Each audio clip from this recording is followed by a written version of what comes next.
솔직히 개인적으로 경찰서 2번 갔습니다. 제가 이것 때문에 이제 마지막 한마디 하라고 그러더라고요. 그래서 제가 뭐라고 했냐면은 이렇게 하면 외과의도 안 하고 외상의도 안 한다. 이담외과 김용규 원장입니다.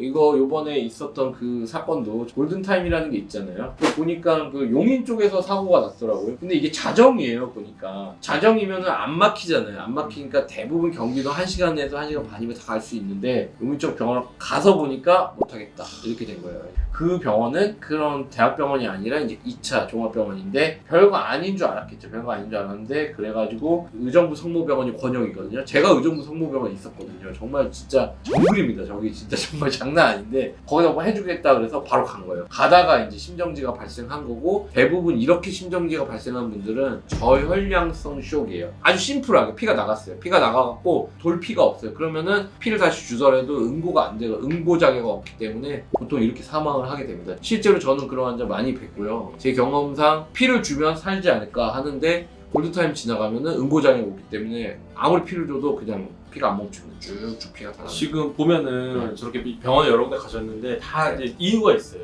외상 전문의가 없었고 병실, 그러니까 뭐냐 중환자실이 없었고. 그러니까 가천대 길병원이 인천에 있는 게 제일 큰 거잖아요. 길병원에서는. 근데 병상이 가득 찼다 그래요. 일반 사람들이 20개밖에 없냐 베드가. 아니잖아요, 사실은. 아니에요, 훨씬 많아요. 근데 이게 어떻게 됐냐면 신경외과로 몇 베드, NSICU, 심장 쪽 몇 ICU, 내과, MICU도 엄청 크죠. 근데 이 외상으로 배당된 환자가 꽉 찼다는 거예요. 그래서 없는 거예요. 그러니까 많이 있는데 환자가 많은 거예요. 대부분의 중환자실 환자분들이 바로 일반 병실로 빨빨 빠지면 좋은데 잘 못 빠집니다. 그럼요. 빠질 그렇죠? 수 없죠. 다 네. 중환자들이기 때문에 돌아가시는 분이 생겨서 이제 베드가 하나씩 비는 거고 그렇죠. 그거는 이제 언제인지 예측할 수 없고 만약에 더 중환이었다고 해서 그 중환자분을 일반 병실로 이렇게 보내는 거는 안 되는 거기 때문에 그리고 당연히 꽉 차 있는 건 뭐 박 원장이 만약에 괜찮아 이 사람 일반 병실 가세요 했다가 절대 잘못되면 정말- 모든 게 다 나한테 오는 거죠. 사실 내부적으로는 네. 정말 중환 어쩔 수 없는 경우에 가장 경한 분들을 저희가 이제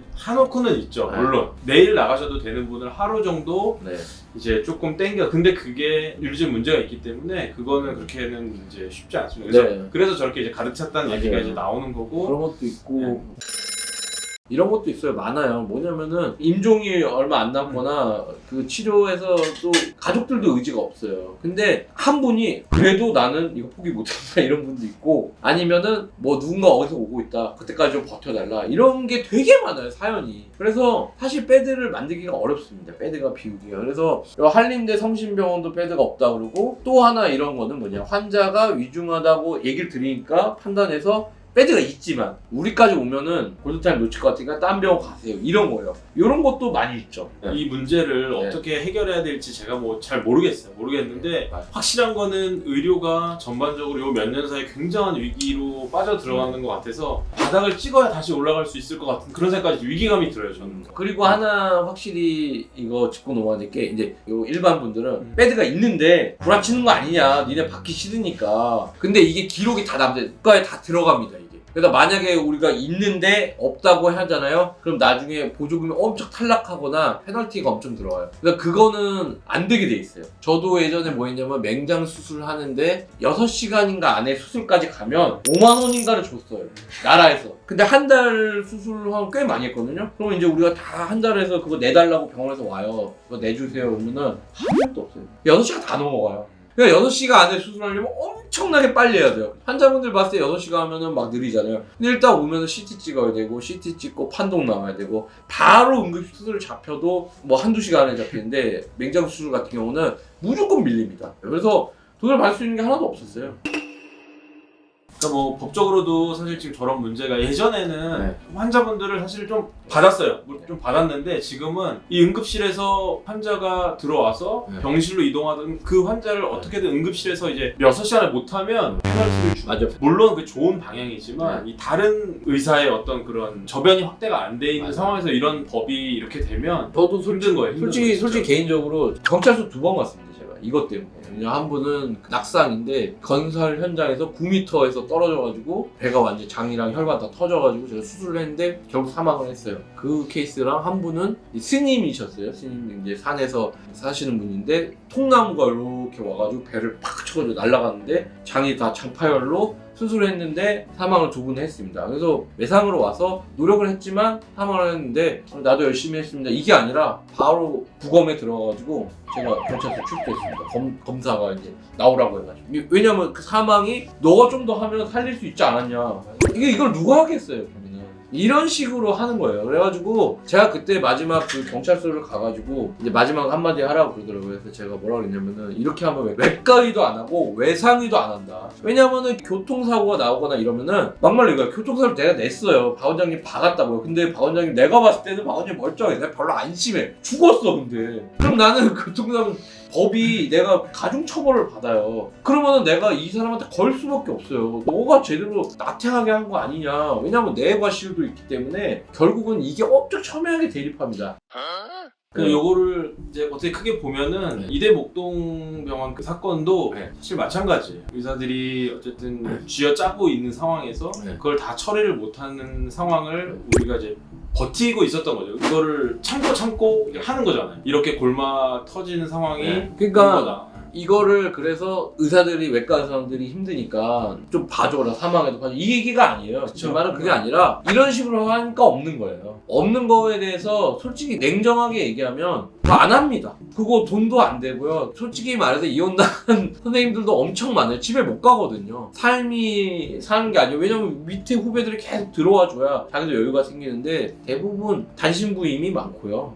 잠도 못 자고 이제 딱 그렇고 살고 희생을 강요하는 분위기가 안 되기 때문에 네. 그 하는 것도 그렇게 문제가 있어요. 그리고 못하면. 원래 외상 전문이라는 게 없었어요. 근데 이제 생기니까 더 회피하는 거예요. 나는 외상 전문의가 아닌데 나중에 수술하다 잘못되면 당신 외상 전문이 아닌데 왜 수술을 잡았냐. 하지도 못하는 사람이. 그렇죠. 아주 이거를 쉽게 얘기하면은 우리 성형외과 수술도 다양한 선생님들이 하고 있습니다. 이게 꼭 성형외과 전문의 선생님 아니어도 할 수 있거든요. 근데 이렇게 법적인 문제 생겼을 때 성형외과 전문의냐 아니냐가 엄청 또 문제가 또 달라요. 그런 거랑 똑같아요. 그래서 뭐 이런 식으로 나가면은 외상을 정말 키운다 하지만 뭐 미국처럼 앰뷸런스 한번 부르면 막 몇백만 원 막 나오고 이렇게 그렇게 근데 우리 의료 체계는 굉장히 저렴하잖아요. 실제 저는 많이 겪었기 때문에 안 하는 것도 이해되고 제가 여기 다 압니다. 여기 있는 병원들 제가 경기도 이쪽에서만 한 7, 8년 있었기 때문에 외상 선생님도 누군지도 다 알고요. 그래서 좀 안타깝죠. 안타까운데 사실 이런 분만 사망하시겠냐고요. 그 외에도 밤에 응급실이나 이렇게 계시면은 어이없이 이렇게 돌아가시는 분도 많고 우리가 사람 생명을 살리는 건 다양한 과에서 다양한 노력이 있어야 됩니다. 사명감만으로 그 아, 일을 할 수 있는 사명감은? 사람을 이제 하겠다는 거는 네. 이제 물론 힘들 자꾸 것 이거 같고. 돌담병원 이 선생님이 전형 이런 거 하니까 이거 할 수 있는 줄 알아요. 나는 좀 다릅니다. 이거 못해. 이게 쉬운 게 아닙니다. 네. 생활을 옆에서 보지 않으면 사실 잘 원하지 이거 않을 것 같아요. 수술 막말로 나도 좋은 컨디션에 수술을 해야 환자도 좋을 거 아니에요. 근데 그렇죠. 막 쪄들어 있는데 맞아요. 그거 수술 들어가면서 잘못되면은 그거 어떻게 하냐고요. 제가 봤을 때 이 외상의 이 일은 아주 그냥 심플하게 이게 의사 부족이다. 그 의사 왜 부족하냐? 현재는 할 수 있는 여건이 없다. 지금 하시는 분들도 마음속에 대부분 그만두고 싶어한다. 네, 그게 현실입니다. 그래도 저는 장출혈은 좀 그래도 상황이 괜찮았어요. 왜냐면 당직선은 이제 펠로우도 많이 있었고 교수님들 막 파트별 이렇게 있으니까 뭐 맞아요. 새벽 2-3시에 와도 나가서 네. 보고 환자 쌩쌩한 컨디션의 교수님이 오실 수도 있고 왜 이런 컨디션이면 정말 그거는 그 환자들이 다 좋은 치료를 받고 이렇게 할 수 있어요. 그러니까 장출혈로 내시경으로 막히면 거기 끝나잖아요. 근데 저는 여기서 안 되면 저한테 연락 온 적 있어요. 박 원장님이 1시, 2시에 막잖아요. 그럼 못 막아. 그럼 난 3시, 4시에 가는 거예요. 근데 그 심지어 제가 의정부 성모병원에서 그 콜을 받았을 때 제가 응급수술을 하고 있었어요. 3시, 4시에. 근데 끝나고 후배가 이제 밖에 지금 소화기에서 블리딩이 있다는데요. 알아서 준비해. 이제 이거 모든 걸 포기하는 거예요. 그럼 그 다음날 쉬느냐? 그 다음날 그냥 똑같이 하고 있습니다. 그 다음날. 그래서 제가 그 수술방 소파에서 3시간 이렇게 잔 적도 있거든요. 언제까지 이렇게 살 거냐는 거예요. 언제까지. 이거 외과 아무도 안 하잖아요. 외과 의사는 수술을 잘해야 됩니다. 수술할 줄 아는 게 끝이 아니라 수술을 잘해야 돼요. 트레이닝을 많이 받아야 돼요. 진짜 빡세게 수술을 해야 돼요. 뭐 우리만 그런 게 아니에요. 미국도 굉장히 어렵게 잠 줄여가면서 트레이닝 시간에는 진짜 빡세게 합니다. 근데 지금 뭐 전공이 막 다 줄여놨잖아요. 그러니까 펠로우들이 죽어나가는 거예요. 펠로우들이. 정말 힘들어요. 그러니까 세상에 그 쇼컷은 없어요. 그러니까 자꾸 근데 사람들이 그런 것처럼 얘기해. 있는 것처럼. 외과는 그런 거 없습니다. 외과는. 보호자들은 설악산에서 떨어졌어요. 떨어져서 막 많이 다쳤는데 강릉 아산병원이 있고 서울 아산병원이 있어요. 근데 헬기 타고 가면 똑같아 둘 다. 그럼 어디 가겠어요? 다 서울 아산병원 가지. 사람 마음 똑같아요. 실상은 강릉 아산도 꽉 차 있다는 거죠. 그러니까 여러분들이 이거에 대해서 굉장히 냉혹하게 바라봐야 돼요. 저는 이거랑 솔직히 말해서 탈원전한 거랑 비슷하게 봅니다. 이 결과를 생각하지 않고 밀어붙인 거예요. 그러니까 지금 뭐 완전히 그냥 정지 이런 거나 문제가 많잖아요. 하여튼간 뭐 지금도 고생하고 있을 그 외상 선생님들 고생합니다. 네. 진짜. 119도 마찬가지고. 네, 맞아요. 좀 바꿔야 될 부분이 많은 것 같아요. 맞아요. 119 중증해서 분류해서 병원을 전화로 알아보는 게 아니라 들어가는 게 맞는 것 아니 같아요. 솔직히 말해서 저희 병원에서 응급실을 만들고 싶어요. 제 꿈이에요. 꿈. 제가 사실상 동정맥류 출혈이면 동맥이 피가 나오는 거거든요. 그런 경우에는 제가 직접 다 나옵니다. 나와서 제가 누르고 감고 꼬매고 다 합니다. 제가 이번 연휴 때도 다 나왔거든요. 저도 이제 아직은 나이도 좀 여유도 그러니까 뭐 있다고 생각하니까 하고 있는데 누군가한테는 이걸 강요할 수가 없어요. 밑에 있는 선생님이랄지 이한테 휴가 반납하고 나와서 맞아요. 뭐 전화해서 나와서 너 꼬매 이러면은 금융치료가 돼도 어려운 상황이에요. 아이 그렇죠. 그래서 여러분들 그 좀 좋게 봐주시고 일단 인식이 좀 많이 바뀌어야 됩니다. 이거를 사망했다고 해서 선생님들이 나태하거나 그래서 그런 건 아니고요. 투자를 더 많이 해야 됩니다. 더 네, 많이. 맞아요. 정말 진짜 지금도 불어터진 라면을 먹으면서 살아가시는 선생님들 많이 있습니다. 50, 60이 다 돼가는데도 그러고 계세요. 그래서 일단 요거에 대해서는 저희가 또 이슈가 되면은 또 길게 하고 또 저희뿐만 아니라 저희 병원은 이제 성형외과 선생님도 계신데 성형외과 하면 막 이거일 줄 알잖아요. 근데 중증 외상에서 성형외과 또 차지하는 영역이 엄청나게 큽니다. 결국에는 얼굴 다 부서져 있으면 이걸 다 해결을 해야 되는 거거든요. 그래서 또 한번 이거에 대해서 다음에 또 심도 있게 얘기를 해보겠습니다. 예. 들어주셔서 감사합니다. 예.